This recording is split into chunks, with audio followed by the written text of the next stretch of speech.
बज़्म निखत अमरोहा द्वारा IM inter college Amroha में जश्न ऑपरेशन सिंदूर शीर्षक के तहत अखिल भारतीय मुशायरे का आयोजन किया गया।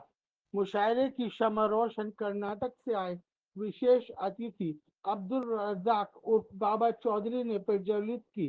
कार्यक्रम की अध्यक्षता प्रसिद्ध शायर शहजाद गुलरेज रामपुरी ने की। आईएम इंटर कॉलेज अमरोहा के प्रधानाचार्य डॉक्टर जमशेद कमाल फाखरी मेरठी विशिष्ट अतिथि रहे। संचालन नैयर जलालपुरी और सैयद शबान कादरी ने संयुक्त रूप से किया। कार्यक्रम की शुरुआत नौशाद संबली ने नाते पाक से की। अतिथियों को स्मृति चिन्ह एवं साहित्यिक शाल भेंट किए गए। कवियों ने अपनी बेहतरीन कविताएं प्रस्तुत की और खूब सराहना प्राप्त की। आइए देखते हैं कार्यक्रम की कुछ खास झलकियां।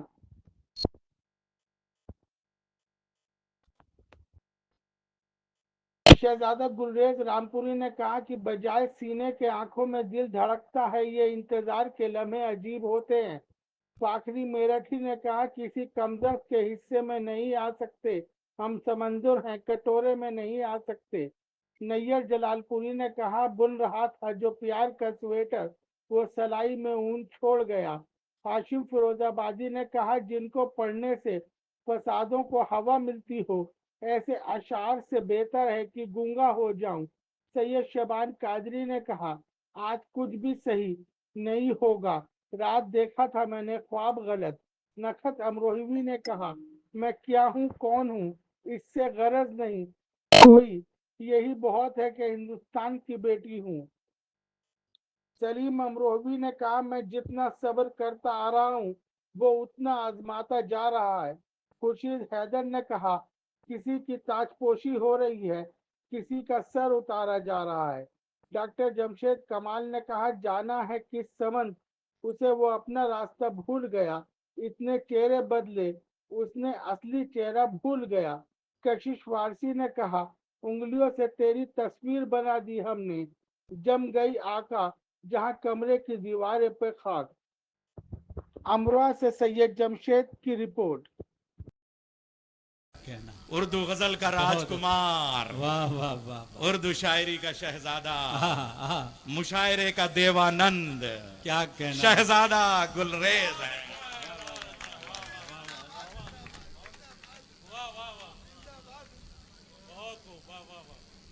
देखिए, मुशायरा बोलने का काम है, कौल का नाम है, लेकिन सदारत हमने कौल के नाम नहीं अमल के नाम की है। एक ऐसा शख्स जिसको अच्छा। आप देखें मामूली सा कुर्ता, मामूली से पायजामा, उस पे जो अंगोछा है मुझे लग रहा है 50 रुपए से ज़्यादा का नहीं है। उसके हाथों में जो अंगूठियां हैं वो सोने चांदी की नहीं है। उसकी आंखों पर जो चश्मा है वो बहुत मामूली सा है, लेकिन उस चश्मे से पीछे देखने वाले कौम के उस मुस्तकबिल को बनाने वाला 4 डिग्री कॉलेज खोल चुका है, कई हजार शादियां करा चुका है, कई हजार मकानात तकसीम कर चुका। अगर इसे कहा जाए मेरा है ये हिंदुस्तान सबका है, नहीं समझी गई ये बात तो नुकसान सबका है। जो इसमें मिल गई नदियां वो दिखलाई नहीं देती, महासागर बनाने में मगर एहसान सबका है। ये एलोरा वाला हिंदुस्तान है, ये अजंता वाला हिंदुस्तान है, ये नानक वाला हिंदुस्तान है, ये चिश्ती वाला हिंदुस्तान है, ये गुरु गोविंद साहब वाला हिंदुस्तान है, ये महात्मा बुद्ध वाला हिंदुस्तान है, ये तक्षशिला वाला हिंदुस्तान है, ये नालंदा वाला हिंदुस्तान है, ये तमसे उमा जैतुर गमया वाला हिंदुस्तान है, ये मिनुज़्ज़ुलमात अला नूर वाला हिंदुस्तान है, या अल खल्क़ व अल्लाह वाला हिंदुस्तान है, ये सीरू फिल अर्ज़ वाला हिंदुस्तान है, ये वसुदेव कुटुंबकम वाला हिंदुस्तान है, ये मीर और गालिब वाला हिंदुस्तान है, ये नानक और चिश्ती वाला हिंदुस्तान है, ये बटुकेश्वर दत्त और सुखदेव वाला हिंदुस्तान है, ये महात्मा गांधी और भगत सिंह वाला हिंदुस्तान है। इस हिंदुस्तान अकेला किसी एक आदमी का नाम नहीं है, बल्कि 145 करोड़ लोगों के हाथों में, लोगों के 290 करोड़ हाथों में यह हिंदुस्तान है। इसलिए यह ऑपरेशन सिंदूर कामयाबी का जश्न मनाया जा रहा है। कमरे में भी रोशनदान होना चाहिए, हिंदू मुस्लिम चाहे जो माथे पर लिखा हो, मगर सबके सीने में हिंदुस्तान होना चाहिए। इस हिंदुस्तान के लिए जब हम बात करते हैं तो लाल किले में एक शख्स था, बहादुर शाह जफर। जब वो रंगून में गया तो सुबह के नाश्ते में मियाँ बीवी दोनों के लिए 2 खान में 2 सर पेश किए गए और ये कहा गया कि ये गुलदस्ता है, ये फूल है, ये तोहफा है, एक बाप के लिए है, एक बेटे के लिए। जब सर उठाया, बाप ने एक उठाया तो बड़े बेटे का सर, छोटे ने जब खानपोश उल्टा तो वो माँ ने जो पलटा तो छोटे बेटे का सर। मगर हिंदुस्तान की मोहब्बत में माँ और बाप की मोहब्बत बेटे के लिए उस तरीके से कुर्बान हो गई कि जैसे ससी और पुन्नो हीर और राजा की जो मोहब्बत है वो हिंदुस्तान पे कुर्बान होती थी।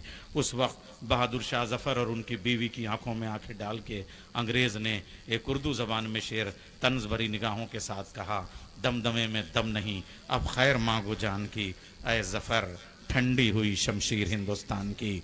बूढ़े आंखों में हौसला जवान हुआ, हिंदुस्तान की मिट्टी को अपने माथे पर रगड़ के बाप ने उसी ज़मीन में शेर कहा कि गाजियों में बू रहेगी जब तलक ईमान की, तख्ते लंदन तक चलेगी तेग हिंदुस्तान। क्या कहना है, बहुत अच्छा, वाह वाह वाह वाह वाह। ये शेर सिर्फ बाप ने नहीं कहा था बल्कि उधर माँ ने भी वही मिसरा दोहराया, तख्ते लंदन तक चलेगी तेग हिंदुस्तान की। और ये हिंदुस्तान की तेग जब चलने लगी तो मुझे वो मौका आया, गर्मी का मौसम था, बसंत का माहौल आने वाला था और वहाँ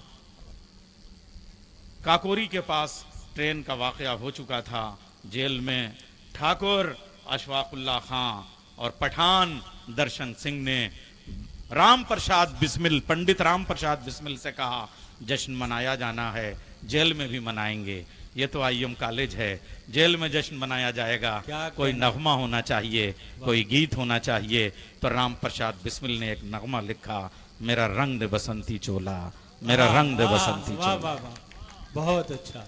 और जब ये इसको धुन दी है तो धुन दी है भगत सिंह ने, बटुकेश्वर दत्त ने, सुखदेव ने। और जब लाहौर की जेल पे फांसी के ऊपर ये जश्न मनाया जा रहा था तो फिर भगत सिंह ने एक मिसरा बढ़ाया था, बटुकेश्वर दत्त और सुखदेव ने दूसरा मिसरा बढ़ाया था।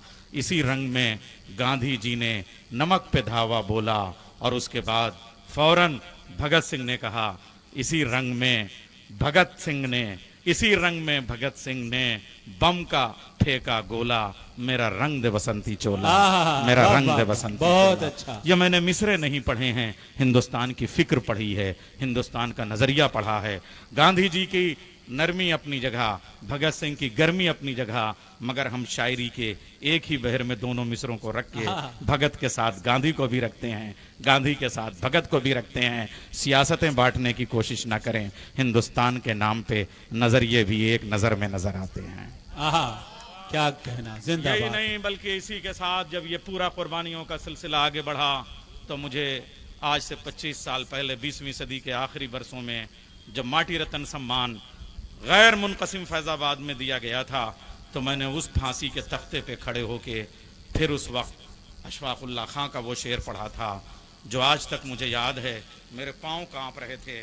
फैज़ाबाद जेल में जहाँ फांसी का तख्ता दिया गया वहाँ एक शेर उन्होंने अपने हाथ से फांसी के फंदे पे झूलने से पहले लिखा था, कुछ आरजू नहीं है बस इतनी आरजू है, रख दे कोई जरा सी खाके वतन कफन में। इस उर्दू ने हिंदुस्तान को आज़ाद कराने में ये कुर्बानियाँ दी हैं। और यही नहीं बल्कि ये कुर्बानियों का सिलसिला जब आगे बढ़ा है तो एक औरत ने, मैं यहाँ से इस मुशायरे को मोड़ना चाहता हूँ और ऑपरेशन से दूर के नाम पे ये मुशायरा कामयाबी की तरफ बढ़ रहा है। एक औरत ने आगे बढ़ के अपने सिपह सालार गुलाम गौस खां को लेके वीरांगना लक्ष्मी बाई ने, झांसी की रानी ने पहाड़ की चट्टानों से अपने घोड़ों की टापों से जब इनकलाब की चिंगारियां निकाली तो सियासत के सूरज को थोड़ी देर के लिए गश आ गया। और उस वक्त सुभद्रा कुमारी चौहान ने एक नगमा लिखा था, खूब लड़ी मर्दानी वो तो झांसी वाली रानी थी।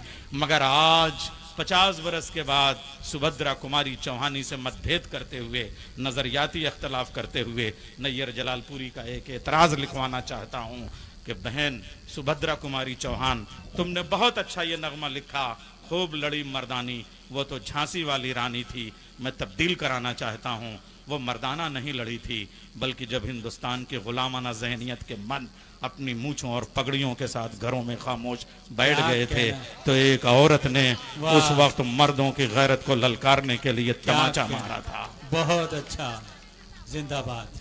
बस यही मैं आज की तारीख में इस मुशायरे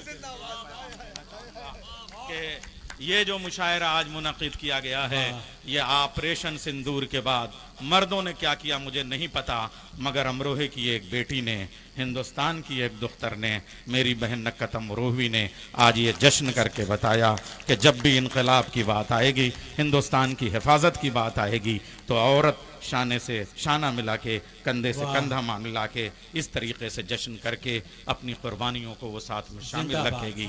यही नहीं, हमारे लखनऊ से जब वाजिद अली शाह अख्तर आलम पिया मटिया बुरुज भेजे जाने लगे, लखनऊ के दरो दीवार को हसरत से देख के कहने लगे, खुश रहो अहले वतन, हम तो सफ़र करते हैं, दरो दीवार पे हसरत से नज़र करते हैं। उस वक्त बेगम हजरत महल ने वहीं पे कैसर बाग के उस चौराहे पे बिरजिस कद्र को अपनी गोद में उठा के कहा था, ये 9 बरस का बेटा मेरा बच्चा, मैं इसको वली अहद बना के बताना चाहूँगी कि मैं अंग्रेज़ों की हुकूमत को तस्लीम नहीं करती।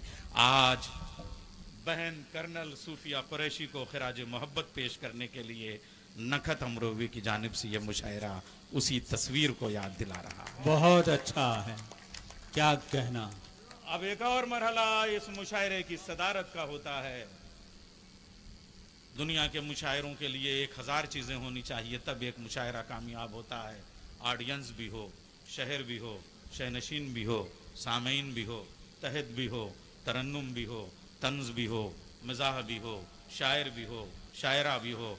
आज की मुशायरी के लिए यही बहुत है, इस मुशायरे की कामयाबी के लिए, कि आज के इस मुशायरे का सदर, क्या कहना, क्या कहना। उर्दू गजल का राजकुमार, वाह वाह वाह वाह। उर्दू शायरी का शहजादा, आहा, मुशायरे का देवानंद, क्या कहना। शहजादा गुलरेज है।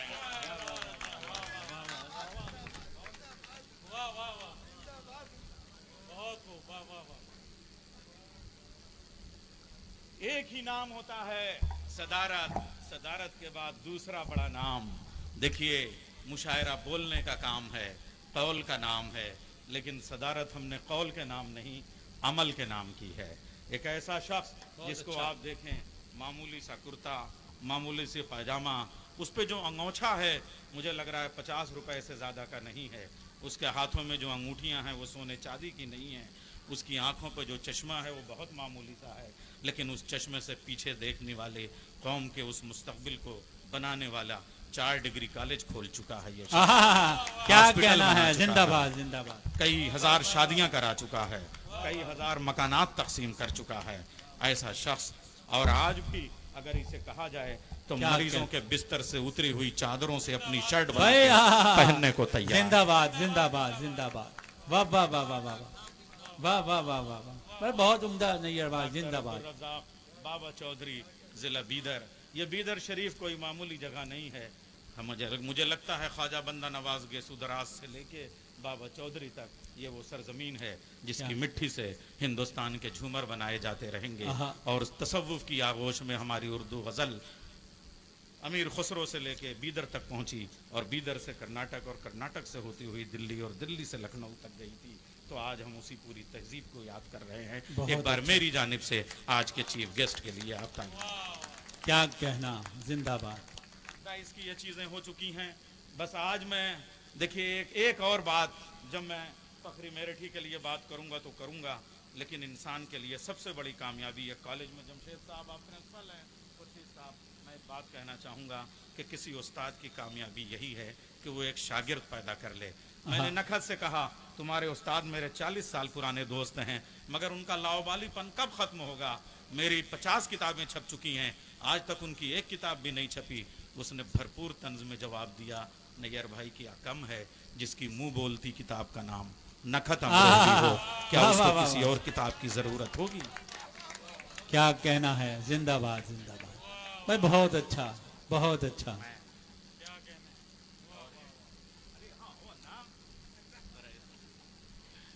क्या कहना। हम लोग 40 साल पुराने दोस्त हैं, कभी कभी घंटा घर की पुरान माहौल में एक कप चाय पे पूरी रात हम लोग जो हैं। बहुत उम्दा, जिंदाबाद। क्या बात है। अब यहाँ से हम चाहते हैं कि ये फूल वूल उतारें, अब ये सिलसिला शुरू करें। यहाँ से हम चलते हैं। हमारी पूरी तहजीब ये है कि वो साइकस के पेड़ से उठ के पाम तक पहुँचे और पाम से इमामुल मदारिस तक और इमामुल मदारिस से अमरोहे तक और अमरोहे से सैयद हुसैन शरफुद्दीन मूसवी बाबा हजरत शाह विलायत तक पहुँचे। जहाँ ये मुशायरा मुनक़िद हो रहा है, ये अमरोहा कोई मामूली शहर नहीं है, बल्कि मुझे इब्ने बतूता याद आ रहा है। उसने अपने साथ मुझे सफ़र में नहीं लिया था।